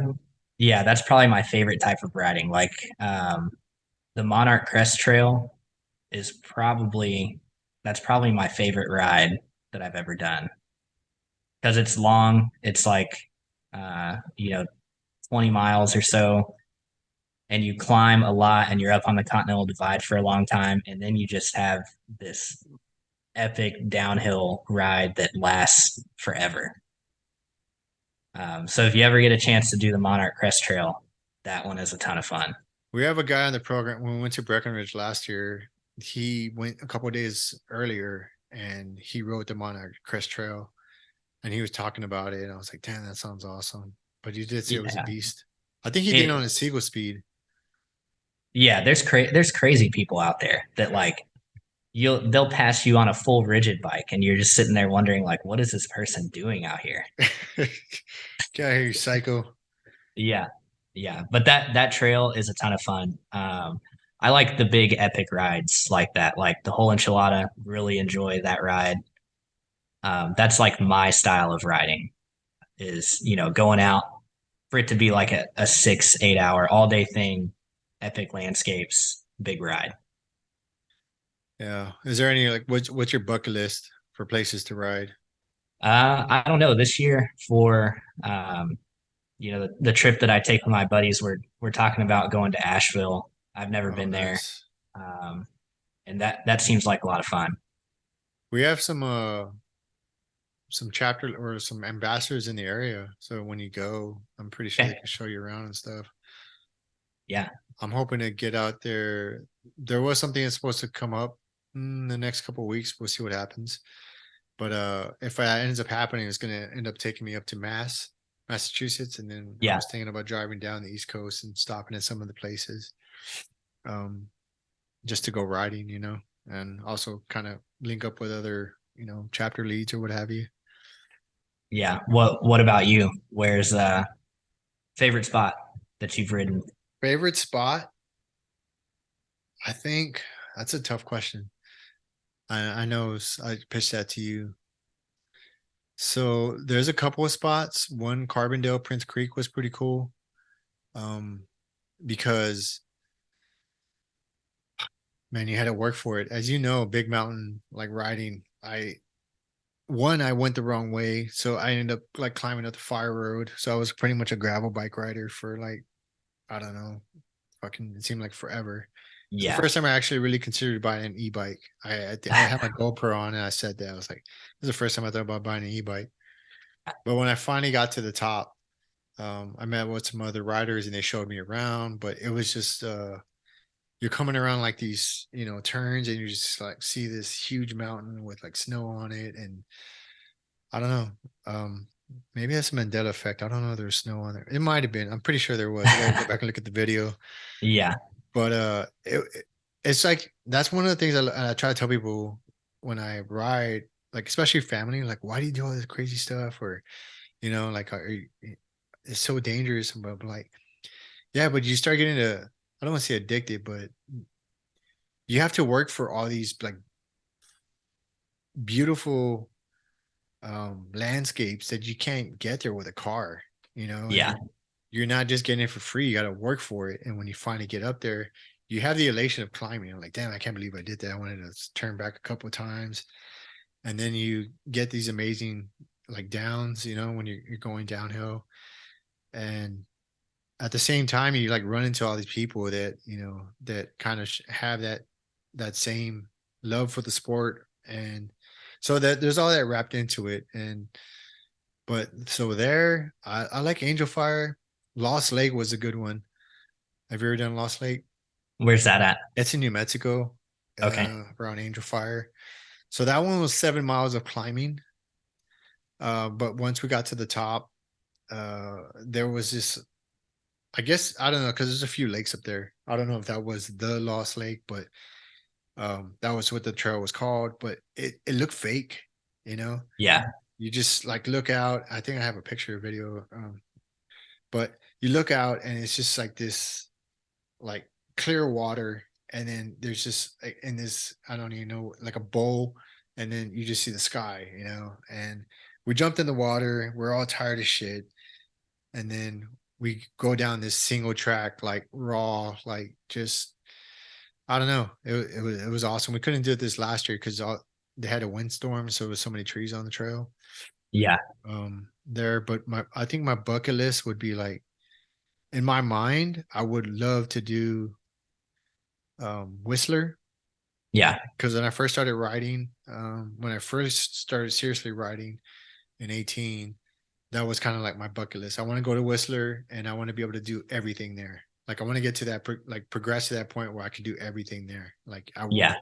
you know what I mean? Yep. So Oregon was also nice. Ashland, Oregon was awesome. But there was some parts coming out. The hardest part was coming out of the city because there was like, I want to say it was like 12 degrees of grade. Yeah. So I'm just like out of my saddle on my freaking Firebird, like trying to pedal up this thing. And I think it was 12 degrees. It was pretty steep. Um, but yeah, it was, so those are a few places, but Whistler, I think, would be on them. And then I don't know, like I have big dreams of trying to go like to Europe and go back to Yeah. Germany, Yeah. Italy, stuff like that. That would be awesome. Yeah, even Australia. Like I don't know. I just have this thing like, man, I want to go ride in all these different countries too. But firstly, I want to try to ride in the States. Yeah. Um, let me go back to real quick because it occurred to me. I've been I mean, this has kind of been for a while now. Like one of the things as you're a crew chief and stuff, did you ever hear of any pilots or other crew chiefs or anything look out the window and just see anything that was just like unexplainable?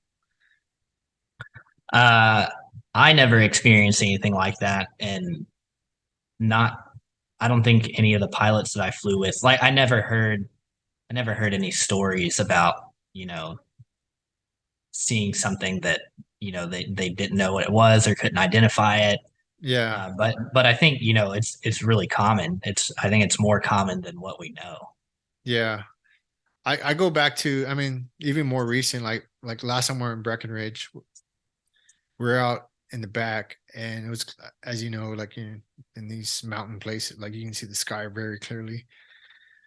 And we're out there like in a hot tub or something, and we're like looking up at the sky, and you just see like this bright, I don't know what it was, but it was tracking across the sky, and you can see other like flight paths, right? And you can see like Yeah. the rear tail lights. I don't know what they call them, but you can see the markings of the plane. You can tell like, yeah, it's a plane, whatever. Sometimes you can even see satellites, right? Like, yeah, it's a Yeah.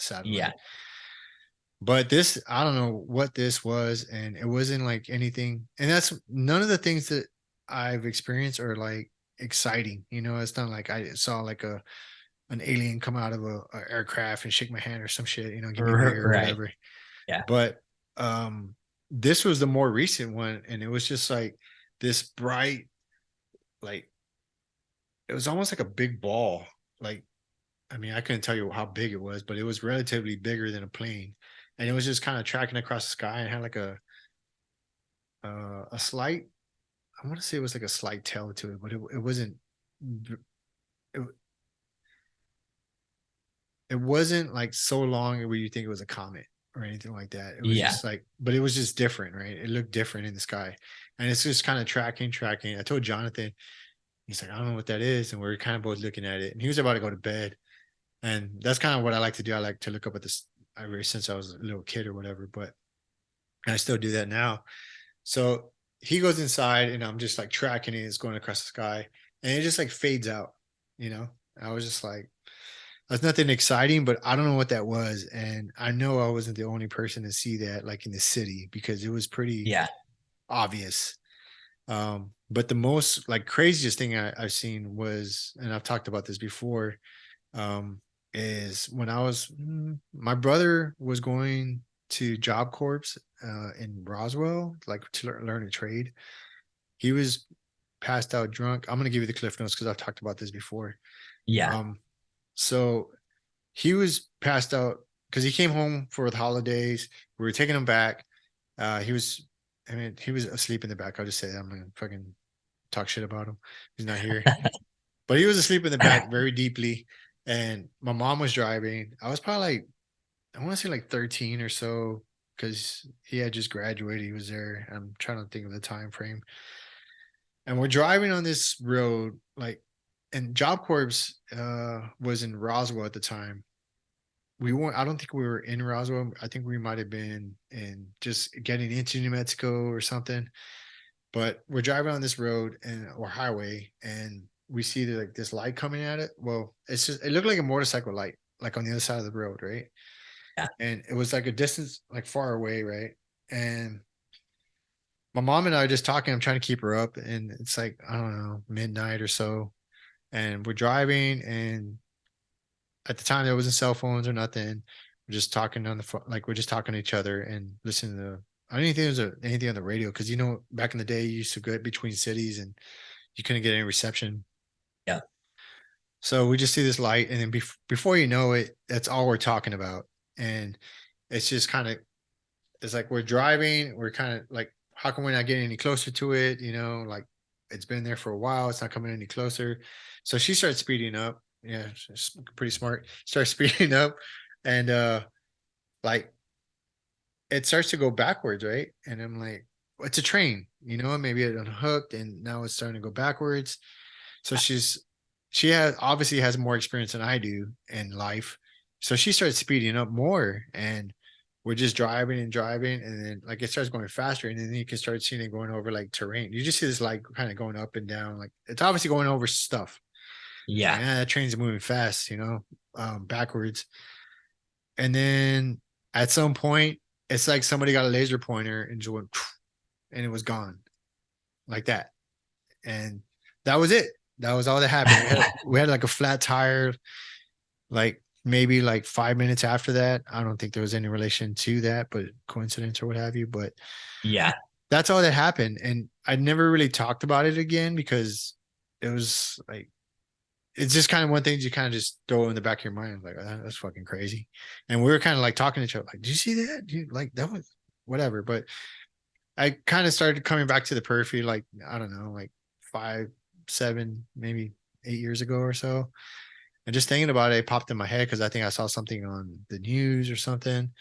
And knowing what I know based off of aircraft, at least the technology that I'm aware of in the little over 20 years I was in, and knowing the very basis of what G forces can do to a body, like if a person was in there, like moving that fast, like to my knowledge, we didn't have anything like that to that level of technology. But Yeah.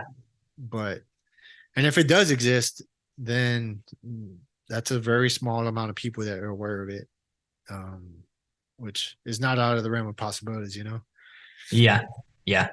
So that's why I asked that question. Um, and then I saw somebody I know in a chat. They know a pilot, and they I'm trying to be very high level about it. So they were tracking, I guess, a UFO, and they were just kind of like in the chat. They're just like, it's like it's wild, like you know what I mean? Because they were in a pretty Yeah. capable aircraft, Yeah. and it's just like these things are obviously out there, but whether they're another technology from another country, because like this whole spy balloon shit, it's dumb. Like in my mind, Yeah. because the level of Yeah. technology that like exists out there, and it's not even like you can go research whatever like the latest drone technologies that are out there. You know what I mean? There's somebody trying to go in. Oh no, I heard something outside. It's Oh, trying to talking about um UFOs, man, trying to come get yeah, you. I know. Yep. Freaking out. Yeah, but it's almost like it was an obvious distraction from whatever else was going on. Because I don't know, like for them to talk about a balloon that was just kind of tracking across the United States and then to wait for it to go over the Atlantic Ocean to shoot it down, like make it like a spectacle of it was just like, in my mind, it was dumb. It was like, what do it's kind of like, snapping your fingers, like, look over here. And I'm not trying to be like conspiracy theorist or anything, but there's I know, I mean, I don't know, no, but I'm pretty sure I know. Like China has a way more technology than just a stupid balloon. Yeah. Yeah. I think the thing with that story was that they like we recalibrated our radar or something like that and like started picking up more of these things Oh, that we didn't know were there. So it's like what were we even doing? Like why weren't we watching, I don't at that believe that. 60,000 feet or whatever? I don't believe that because there's a place that we used to go do PMIs at, and they would constantly brag. That was part of the tour. It's probably not even secret, but it was part of the tour. They would brag like, yeah, this satellite dish or this radar can track all the way from, I want to say it was like the center part of the United States all the way down to the Caribbean or something, and they can track like its main job was tracking space debris, and they're like, we can, and this was like 15 years ago or so, Yeah. and they're like, this could track like a basketball in space. So Yeah, that's if we crazy. can't track a fucking big ass balloon, you know what I mean? Yeah. It's, I don't know. Yeah. It doesn't jive. Um, but yeah, what's your take on it? Like as far as we the only ones in this world, like not in this world, but in this universe. I mean, I don't think so. I think, we're such a small portion of what's out there. If you just think about probability, like the likelihood of there being other stuff out there is so high. Yeah, it's kind of like the Drake equation, right? Where like every star that you see in the sky has, I believe that's the Drake equation, has planets around them, and those planets can sustain. That star can, just like us, can sustain life on at least one of those planets. So, yeah, I don't know. Um, yeah, I've had some. I need to have like Jeremy Corbell or someone on the podcast and just get into it, or just somebody that's a lot more well read in it, because I've been tracking a lot of different things like for a long time, and it's because at one point in time I used to listen to. Do you ever listen like Coast to Coast AM or something like that? I mean, No. I'm dating myself, but it was just this radio station, and it might still be around. But this guy would have like, and I would listen to it from the standpoint of like entertainment, right? And Yeah. because he would literally have people calling in and be like, "Yeah, I'm a time traveler from the year 20, whatever, whatever, and the future." But they were, whether they were reading off a script or whatever, but they were talking like so as a matter of factly, and like taking questions and shit, and like Yeah. answering like right then and there. And I was like, this is, if this is true, like just entertaining that possibility was kind of exciting to me. Yeah. But I mean, I wouldn't go all in. I was just like, and he's probably reading a script, or maybe he's an actor. I don't know. But yeah, so they have things like that. They would also talk about, of course, aliens. They would talk about like ghosts and paranormal stuff like that. And then, do you track anything like with quantum mechanics or entanglement theory or anything like that? Like even high No, level? no, not really. I'm definitely, interested in all that stuff. Yeah. I There's a just don't I just don't know enough. Yeah, and I don't know either. It's like the old, like the what was it, Albert Einstein that said, "The more you learn, the less you know," Yeah, and that's exactly it. Like I think right when I think I got a hold of something, it's like I learned something else, whether it's conflicting against it or vice versa. And it's just like you have all these people that are experts in their career field, right? Like maybe you're like the best bike mechanic in the world, right? And that's your niche. That's everything about bikes and everything, every bike, but yeah, you don't know what you don't know, and yeah, let's say somebody else has bike technology, but it's not bike technology that can be applicable to bikes or that, you know what I mean? That yeah, reciprocity, but y'all don't talk to each other. So this thing could be greater, but it's just like you just don't know about it. And you have all these people in their like echo chambers or their profession that never like talk to any of these other profession. They can't ever connect all the pieces together. So I say that to say this. That's what I kind of been doing, like listening to all these experts, especially since yeah, I retired, right? And it's just like throwing these plots on the wall, right? And it's just like kind of giving like a bigger picture, right? Like, well, yeah, because I don't know, they're all, what's the word? They're all relative, you know, yeah. to each other. Maybe that's just my brain trying to create patterns. You want it to be true. You want it to be true. So you'll connect the dots. And that's what I'm afraid of. Like I try to keep a healthy dose of that. Like maybe you're just trying to, create something out of nothing. So I'll try to watch something else that is uh whether it's a paper or something that is conflicting that information or like at least talking against it, because it's real easy to do that, right? Yeah, Um and start to create these different things that aren't even true. Are for you sure. are you like that with bikes?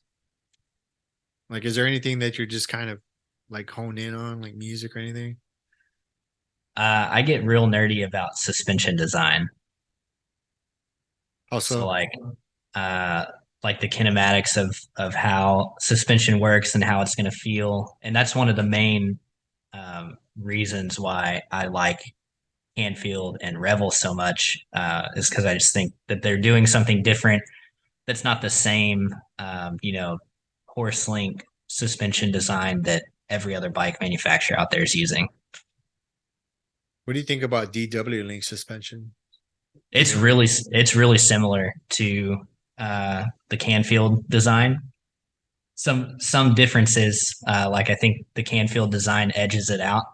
The DW link probably climbs a little bit better um, than the Canfield link, but they're real similar. Yeah, I just asked because that's what I write. Yeah, on your My, pivot. yeah, my wife has a Canfield Riot. Yeah, What I understand, I think it's like a 2016. It was the only one they came out with. At least yeah, I ran into a guy at race, and we were doing pre-race, and she was riding it, and then we've seen that guy a few times, and I believe he's a Canfield dealer at a bike shop out of Dallas or okay. somewhere in the North Texas. But he was kind of nerding out on it and telling us like, yeah, that's the first one that they came out with, and it's the only one they came out with. And I was like, oh, I didn't even know that. We just kind of got a good deal on it, so you know. Yeah, But I mean, that's probably one of the first iterations. Well, I don't want to say the first, but one of the few. I mean, I couldn't really say how it climbs because I don't really ride it. It's too small for me. yeah.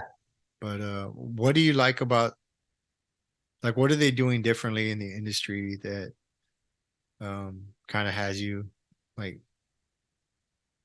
kind of on their bandwagon right now? I mean the way that the bike feels, it it doesn't feel like anything else that's on the market. Yeah, especially when you start going down like technical terrain. You just feel really planted and plush, and you don't the suspension doesn't pack up under braking, which is super nice. So the suspension is going to stay smooth. Like if you get on the back brake, a horse link bike is going to start to stiffen up because that shock's going to start packing in, and it's not going to get the chance to go back to its natural spot until you let go of the brake. Oh, Um, but the Canfield bike or the Revel bikes, they stay active under braking. So that's a really unique characteristic, and it doesn't care what sag you're running. Um, it's going to pedal the same. So if you are running 50% sag for whatever reason, it's going to feel the same pedaling as if you're running, 20% sag. yeah, it's not something I ever really considered or was aware of, I guess, is like how the bike feels under braking, like the suspension. Yeah, that's a big one. Because unless you're just the most badass rider on the planet and you never touch your brakes when you're going downhill, how your suspension reacts under braking is pretty important to how the bike feels, how comfortable you feel on the bike. Yeah, I'm gonna start paying attention to that now. Yeah, Because I know, yeah, that's not something I'm gonna have to start paying attention because I was thinking about like when I am going down like chunky stuff, like I try to stay off my brakes, but if there's a turn coming up, then you have to like, right. start race braking or whatever right before it. And that's I want to say that my suspension kind of like bounces a little bit. I don't know if it stays active or not. Yeah, so that's it. That's that shock packing up in the travel. Also like that, like skipping. Yeah. Yeah. I wonder if how the coil shock would change that, or if that's just a suspension design. The coil shock will change it. Your back wheel will track better. Okay. Um, and that's why I like the coil shock because the grip that you get and the way that the wheel tracks over terrain is a lot better than the air shock, but you lose the poppiness of the air shock. So if Yeah. you're somebody that does a lot of jumping, like you just have to work a little bit harder for it. The shock isn't going to be helping you out any. So it's gonna be like the good mix between like a hardtail and a like a air shock, I guess. Yeah, you have to work a little bit harder. Because with a hardtail, it's harder for me. Some people say it's easier jumping with a hardtail. For me, it's harder because I don't have that same poppiness with the rear, and then I get bucked a little bit easier on a hardtail. Yeah. Do you do much jumping at all? A little bit. I wouldn't say I'm the best out there, Oh shit, me either. but it's something that I enjoy it, and I definitely try to be better at it. It's a skill that if you're not doing it, you definitely lose it. Yeah, definitely. Um, and that's why I try to swap back and forth between my hardtail and my full suspension, just so I can learn and not like rely so much on the rear shock to make up for all my mistakes and or my bad habits. Yeah, Um, but yeah, man, I appreciate you coming on. I mean, if you have any other things you want to promote or things to talk about, let me know. yeah. I mean, May 13th. That's the enduro race in Cameron Park. So yeah, that's the next big thing on my calendar, and yeah, I want as many participants as I can get. Yeah, I would definitely. Anybody listening, if you, I recommend doing that race at least once. The word on the street is, I've heard from some of the people there is that they're going to open up different trails, some of the trails for that race that were not, or maybe that was their hope that they're going to try to open up different of the rogue trails for that race. Yeah, it's going to be if you race the first one, it's not going to be the same layout. It's going to be a different race. That was a big thing. I didn't want people coming back that raced it the first time to have the same race course. So it's Nice. going to be different. I'm looking for. I want to do that race. I mean, unless something happens, I definitely plan to do that race. I had fun last time, and I definitely want to see what else that Cameron Park has to offer. Plus, the community, like everyone there, all the locals and stuff. And that's where I met you. Were pretty cool and welcoming. Actually, they're like really excited. That's probably the one race that I went to that the spectators were like they had like bull horns and stuff. Yeah, yeah, That was pretty cool. yeah. Because that was the first enduro race in Cameron Park. Like before then, it's just been an XC venue. Um, no one had put on a race like that, and so the people that are in the biking community here, they were really excited about it. You should try to invite like, was it Chuck and Joanne, the Oh yeah, Silo, yeah, yeah, was it a Chip and Joanne. Chip and Joanne? Try to invite them out there so they could check it out and they'll get on board and start building some Airbnbs along the trail or something. I don't know, restaurants. Yeah, yeah. There you go. But yeah, man, May 13th, Cameron Park, OTB Cyclers putting on also a team trail party. Um, it's gonna be a good time. So if you guys are out there, definitely check it out. Do you know when it's supposed to go on Bike Reg? I don't. That would be a Jeremiah thing with Team Okay. Trail Party. Yeah, Yeah, I usually put them out like I'll tell you like 2 or 3 weeks before, to get maximum participation and stuff. And plus, it's not yeah, that far from San Antonio. If you guys are from the San Antonio area, Dallas, it's a good meeting place, like middle place for Texas. yeah, for sure. And if you guys are in Waco, go check out OTB Cyclery in Waco, Texas, and have Shane work on your bikes and definitely your suspension. Check out his products and stuff. Support a local bike shop. Yeah, yeah. I appreciate it. Yeah, man. But yeah, man. Next time we do this again. If you want to get into more like crazier stuff or whatever, like Yeah, nothing too yeah, crazy, but you know, I don't know. I like to kind of talk about some of these ideas and kind of see where people are at and see what their passions are. And it's not really trying to convince anybody of anything. It's just more so like there's just definitely a lot more to the puzzle than people are aware of or not willing to see. And I don't know, I just like to see where people are at on those things. yeah. And they're fun conversations to have. Yeah, like as I always say, man, I tell people, do your own research, don't just fucking believe everything I say. Yeah, All right, man. Well, thanks again for coming on, and I appreciate your time, and hopefully I get to see you soon before May 13th so I can go session whatever you guys, new trails you guys got out there. yeah. Sounds good. Thanks for having me. All right, man. Thanks. All right. See ya.